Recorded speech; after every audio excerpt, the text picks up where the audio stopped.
ನೋಡಿ, ನನಗೆ ಅದ್ರ ಬಗ್ಗೆ ಎಲ್ಲ ಗೊತ್ತಿಲ್ಲ. ಮಹಿಳೆಯರನ್ನ ಮಾಡ್ಬೇಕಾಗಿತ್ತು, ಅದ್ ಮಾಡದೇ ಇರತಕ್ಕಂಥದ್ದು ಸರಿಯಲ್ಲ, ನಾನು ಒಪ್ಕೊಳ್ತೀನಿ. ಆದ್ರೆ ಒಂದು ಸ್ಥಾನ ಏನು ನಾವು ಉಳಿಸ್ಕೊಂಡಿದ್ದೇವೆ, ಅದು ಅವ್ರಿಗೆ ಕೊಡ್ಬೇಕು ಅಂತಾನೆ. ಅದು ಕೆಲವೊಂದು ಗೊಂದಲಗಳಿಂದ ಅದು ನಿಂತೋಗಿದೆ. ನನ್ನ ಪ್ರಕಾರ ಈ ಒಂದು ವಿಧಾನ ಸಭೆ ಅಧಿವೇಶನ ಆದ ನಂತರ ಕೂಡಲೇ ಅದನ್ನ ನಮ್ಮ ವರಿಷ್ಠರು ಮಾಡ್ತಾರೆ. ಮುಖ್ಯಮಂತ್ರಿಯವರು ಅದನ್ನ ಕೂಡಲೇ ಮಾಡಿಸ್ಬೇಕು. ಯಾಕಂತ ಹೇಳಿದ್ರೆ ಅದು ಒಳ್ಳೆ ಸಂದೇಶ ಕೊಡೋದಿಲ್ಲ ಮಹಿಳೆಯರಿಗೆ. ಯಾಕಂತ ಹೇಳಿದ್ರೆ ನಾವು ಈಗ 33% ಮೀಸಲಾತಿಯನ್ನ 50% ಮೀಸಲಾತಿಯನ್ನ ಕೊಡಬೇಕು ಅಂತ ಈಗಾಗಲೇ ಸ್ಥಳೀಯ ಸಂಸ್ಥೆಗಳೆಲ್ಲ ಮಾಡಿದ್ದೇವೆ. ಸೊ ಮಂತ್ರಿಮಂಡಲದಲ್ಲಿ ಕನಿಷ್ಠ, ಯಾಕಂದ್ರೆ ಹೆಚ್ಚು ಶಾಸಕರು ಇಲ್ಲ ಮಹಿಳೆಯರು. ಅದಕ್ಕೋಸ್ಕರನೇ ನಾವು ಕೇಂದ್ರದ ಪಾರ್ಲಿಮೆಂಟ್ ನಲ್ಲಿ ಮಹಿಳಾ ಮೀಸಲಾತಿ ತಗೊಂಡ್ಬನ್ನಿ ಅಂತ ನಾವು ಒತ್ತಡ ಆಗ್ತಾ ಇದೀವಿ. ಆದ್ರೆ ಕೇಂದ್ರ ಸರ್ಕಾರ ಮನಸ್ಸು ಮಾಡ್ತಾ ಇಲ್ಲ.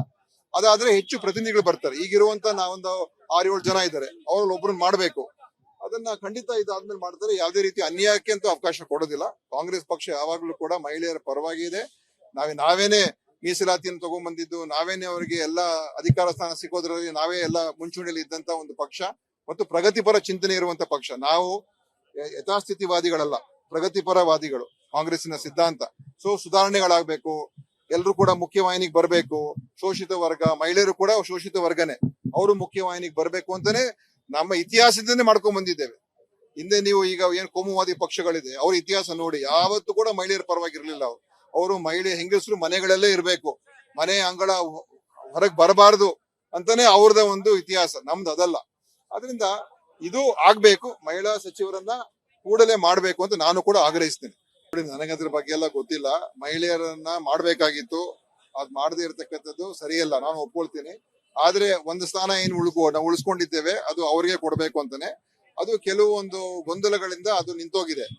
ನನ್ನ ಪ್ರಕಾರ ಈ ಒಂದು ವಿಧಾನ ಸಭೆ ಅಧಿವೇಶನ ಆದ ನಂತರ ಕೂಡಲೇ ಅದನ್ನ ನಮ್ಮ ವರಿಷ್ಠರು ಮಾಡ್ತಾರೆ. ಮುಖ್ಯಮಂತ್ರಿಯವರು ಅದನ್ನ ಕೂಡಲೇ ಮಾಡಿಸ್ಬೇಕು. ಯಾಕಂತ ಹೇಳಿದ್ರೆ ಅದು ಒಳ್ಳೆ ಸಂದೇಶ ಕೊಡೋದಿಲ್ಲ ಮಹಿಳೆಯರಿಗೆ. ಯಾಕಂತ ಹೇಳಿದ್ರೆ ನಾವು ಈಗ 33% ಮೀಸಲಾತಿಯನ್ನ 50% ಮೀಸಲಾತಿಯನ್ನ ಕೊಡಬೇಕು ಅಂತ ಈಗಾಗಲೇ ಸ್ಥಳೀಯ ಸಂಸ್ಥೆಗಳೆಲ್ಲ ಮಾಡಿದ್ದೇವೆ. ಸೊ ಮಂತ್ರಿಮಂಡಲದಲ್ಲಿ ಕನಿಷ್ಠ, ಯಾಕಂದ್ರೆ ಹೆಚ್ಚು ಶಾಸಕರು ಇಲ್ಲ ಮಹಿಳೆಯರು. ಅದಕ್ಕೋಸ್ಕರನೇ ನಾವು ಕೇಂದ್ರದ ಪಾರ್ಲಿಮೆಂಟ್ ನಲ್ಲಿ ಮಹಿಳಾ ಮೀಸಲಾತಿ ತಗೊಂಡ್ಬನ್ನಿ ಅಂತ ನಾವು ಒತ್ತಡ ಆಗ್ತಾ ಇದೀವಿ. ಆದ್ರೆ ಕೇಂದ್ರ ಸರ್ಕಾರ ಮನಸ್ಸು ಮಾಡ್ತಾ ಇಲ್ಲ. ಅದಾದ್ರೆ ಹೆಚ್ಚು ಪ್ರತಿನಿಧಿಗಳು ಬರ್ತಾರೆ. ಈಗಿರುವಂತ ನಾವೊಂದು 6-7 ಜನ ಇದ್ದಾರೆ, ಅವ್ರಲ್ಲಿ ಒಬ್ರನ್ನ ಮಾಡ್ಬೇಕು. ಅದನ್ನ ಖಂಡಿತ ಇದಾದ್ಮೇಲೆ ಮಾಡ್ತಾರೆ. ಯಾವುದೇ ರೀತಿ ಅನ್ಯಾಯಕ್ಕೆ ಅಂತೂ ಅವಕಾಶ ಕೊಡೋದಿಲ್ಲ. ಕಾಂಗ್ರೆಸ್ ಪಕ್ಷ ಯಾವಾಗ್ಲೂ ಕೂಡ ಮಹಿಳೆಯರ ಪರವಾಗಿ ಇದೆ. ನಾವೇನೇ ಮೀಸಲಾತಿಯನ್ನು ತಗೊಂಡ್ಬಂದಿದ್ದು, ನಾವೇನೇ ಅವರಿಗೆ ಎಲ್ಲ ಅಧಿಕಾರ ಸ್ಥಾನ ಸಿಗೋದ್ರಲ್ಲಿ ನಾವೇ ಎಲ್ಲ ಮುಂಚೂಣಿಯಲ್ಲಿ ಇದ್ದಂತ ಒಂದು ಪಕ್ಷ ಮತ್ತು ಪ್ರಗತಿಪರ ಚಿಂತನೆ ಇರುವಂತ ಪಕ್ಷ. ನಾವು ಯಥಾಸ್ಥಿತಿವಾದಿಗಳಲ್ಲ, ಪ್ರಗತಿಪರವಾದಿಗಳು. ಕಾಂಗ್ರೆಸ್ಸಿನ ಸಿದ್ಧಾಂತ. ಸೊ ಸುಧಾರಣೆಗಳಾಗಬೇಕು, ಎಲ್ರು ಕೂಡ ಮುಖ್ಯವಾಹಿನಿಗೆ ಬರಬೇಕು. ಶೋಷಿತ ವರ್ಗ, ಮಹಿಳೆಯರು ಕೂಡ ಶೋಷಿತ ವರ್ಗನೆ, ಅವರು ಮುಖ್ಯವಾಹಿನಿಗೆ ಬರಬೇಕು ಅಂತಾನೆ ನಮ್ಮ ಇತಿಹಾಸದಿಂದನೇ ಮಾಡ್ಕೊಂಡ್ ಬಂದಿದ್ದೇವೆ. ಹಿಂದೆ ನೀವು ಈಗ ಏನ್ ಕೋಮುವಾದಿ ಪಕ್ಷಗಳಿದೆ, ಅವ್ರ ಇತಿಹಾಸ ನೋಡಿ, ಯಾವತ್ತೂ ಕೂಡ ಮಹಿಳೆಯರ ಪರವಾಗಿರ್ಲಿಲ್ಲ. ಅವರು ಹೆಂಗಸರು ಮನೆಗಳಲ್ಲೇ ಇರಬೇಕು, ಮನೆ ಅಂಗಳ ಹೊರಗೆ ಬರಬಾರದು ಅಂತಾನೆ ಅವ್ರದ ಒಂದು ಇತಿಹಾಸ. ನಮ್ದು ಅದಲ್ಲ.